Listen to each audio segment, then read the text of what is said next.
வல்லமை உண்டு. அது பொழிஞ்சால் அந்த இடத்துல என்ன பண்ணும்? முளைக்கும். இருக்கா? இயேசு கிறிஸ்து நாமம் எங்க போகுது?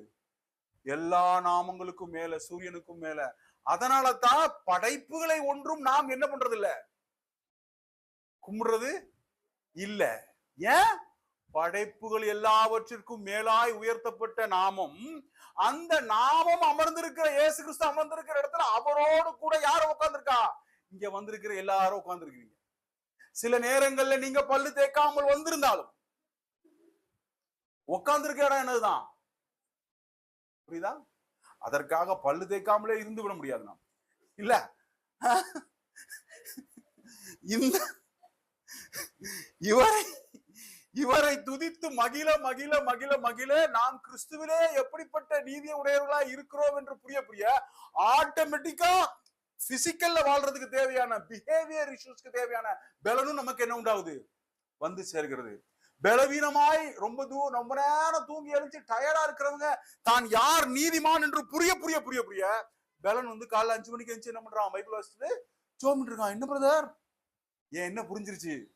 நான் உழைச்சுதான் நீதிமான் ஆகணும்னு அவசியம் இல்ல. என்னை ஒருத்தர் நீதிமான் ஆக்கி வைத்திருக்கிறார், என்னை ஏற்கனவே ஏற்றுக்கொண்டார், என் மீது அன்பா இருக்கிறார்னு புரிய புரிய புரிய இதை நீங்கள் அறிக்கை செய்ய என்ன சொல்லணும்? நீங்க காலையில எழுந்துச்சு பலவீனமா ஃபீல் பண்ணீங்கன்னா என்ன சொல்லணும்? எனக்கா எல்லாம் முடிஞ்சிருச்சு, எனக்கு ஒரு தேவன் உண்டு, என் இயேசு கிறிஸ்து எனக்காய் மரித்திருக்கிறார். அதனாலதான் தாவீது என்ன சொல்றாரு? என் ஆத்துமாவே கர்த்தரை ஸ்தோத்திரி அப்படிங்கிறார். டக்குன்னு இப்ப பிரசங்கம் முடிஞ்சிருச்சுன்னு நினைக்க வேண்டாம், இன்னும் கொஞ்சம் பிரசங்கம் இருக்குது. நம்ம என்ன வசனம் படிச்சிருந்தோம்? பிலிப்பியர் 4:6 படிச்சிருந்தோம். சரி, 4 படிச்சீங்களா? அதே படிங்க. 4 படிங்க, திருப்பி படிங்க. கர்த்தருக்குள் எப்பொழுதும் சந்தோஷமா இருங்கள். இப்படிங்கறத என்னவா சொல்றாங்க? ஒரு ராஜா நமக்கெல்லாம் எழுதி வைத்து விட்டு பரிசுத்த ஆவியானவரினால் பலப்பட்டு எழுதிட்டாரு, கர்த்தருக்குள் எப்பொழுதும் சந்தோஷம். இப்ப பிரச்சனை என்ன வருதுன்னா, எப்பொழுதும் சந்தோஷமா இருக்கிறது என்னது? அது எப்படி முடியும்?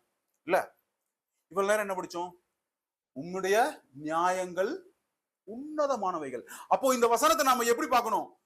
ஓ தேங்க்யூ லார்ட், உம்முடைய இந்த நியாயம், இது ஒரு நியாயம் தானே, இது ஒரு தர்க்கம் தானே? இல்ல, எப்பொழுதும் கர்த்தருக்குள்ளே மன மகிழ்ச்சியா இருங்கள். நாம டவுட்டா கேட்போம்னு சொல்லிட்டு தான் அதே வசனத்தை என்ன சொல்றாரு? நான் மீண்டும் உங்களுக்கு சொல்கிறேன் அப்படின்னு சொல்லி டக்குன்னு பார்த்திருப்பாங்க.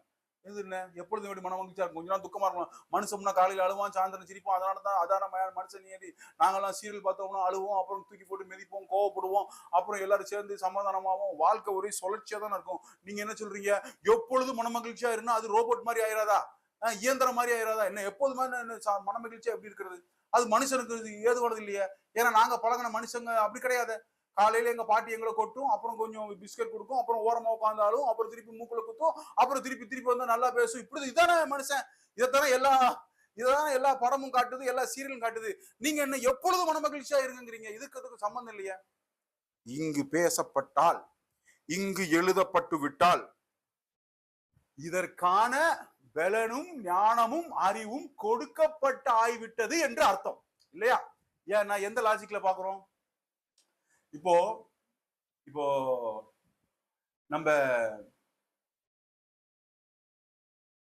நம்மள இருக்கிற உதாரணத்துக்கு யார் எடுக்கலாம்? உதாரணத்துக்கு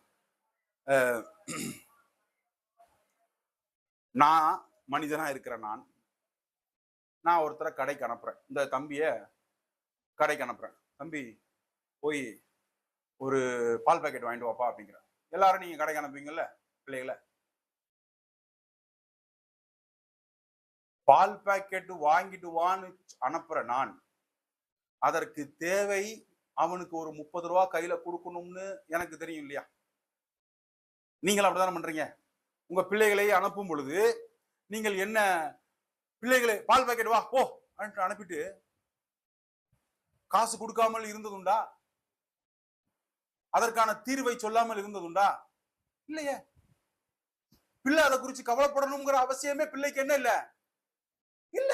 பிள்ளை அதனாலதான் என்ன பண்ணுது? ஜாலியா ஒரு தடவை கிடைக்கிறதுனா ஜாலியா போவோம், 10 தடவை அனுப்புனா டென்ஷன் ஆகும். சரிம்மா, உடனே பிள்ளை என்ன நின்னு கேட்கறது இல்ல. நீ பால் எப்படி வாங்குவ? காசு வச்சிருக்கியா? காசு கொடு. நீ காசு கொடுக்க மாட்டியே, மறந்துடுவிய. அப்படி இருந்தால் பொல்லாதவர்களிலும் பொல்லாதவர்களாகிய நீங்களே உங்கள் பிள்ளை அப்பத்தை கேட்டால் நீங்கள் என்ன கொடுப்பதில்லை? பாம்பு, தேளு, அது வசனம் மனசுல இருந்து அப்படியே சொல்லுங்க. கொள்ளாதவர்களாகிய நீங்களே உங்க பிள்ளைகள் நல்ல ஈவுகளை கொடுக்க அறிந்திருக்கும் பொழுது, அதுக்கு முன்னாடி ஒண்ணு வரும், எக்ஸாம்பிள் சொல்லுவாரு. அது எடுங்க, எங்க இருக்கு எடுங்க. அப்பத்தை கேட்டால் நீங்கள் என்ன பண்ண மாட்டீங்க? கல்லை கொடுப்பதில்லை. மீனை கேட்டால் கொடுக்கறது இல்லையே, கொடுக்கறது இல்லையா? நம்ம கொடுக்கறது இல்லையே. ஆனா நம்ம யாருதான்? மாமிசத்துல இருக்கிற வரைக்கும், மாமிச சிந்தைகள் இருக்கிற வரைக்கும் நம்ம யாருதான்? கர்த்தரே சொல்றாரு. ஒரு இடத்துல விரியன் பாம்பின் குட்டிகளே அப்படிங்கிறாரு. அதெல்லாம் என்னதான் சில நேரத்துல மாமிசத்துல பெர்ஃபெக்டா ஃபிட் ஆகுது. லைட்டா கரடி பார்க்கும்போது ஐயோ இருக்கத்தான் செய்யுது. மாமிசத்துல ஆவியில நடக்கும் பொழுதோ நாம் தேவனுடைய பிள்ளைகளாய் இருக்கிறோம். இப்போ அந்த அந்த வசனத்தை எடுத்தவங்க படிங்க.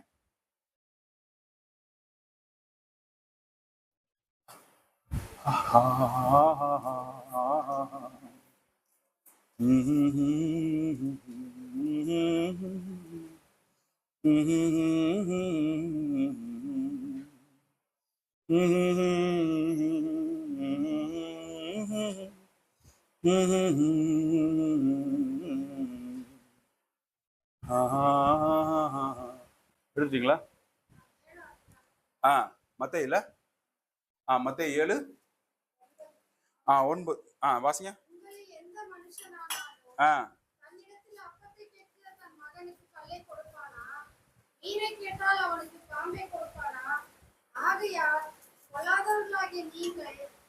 பிள்ளைகளுக்கு நல்ல ஈவுகளை கொடுக்க அறிந்திருக்கும் போது பரலோகத்தில் இருக்கிற உங்கள் பிதா நம்மிடத்தில் வேண்டிக் கொள்கிறவர்களுக்கு நன்மையானவைகளை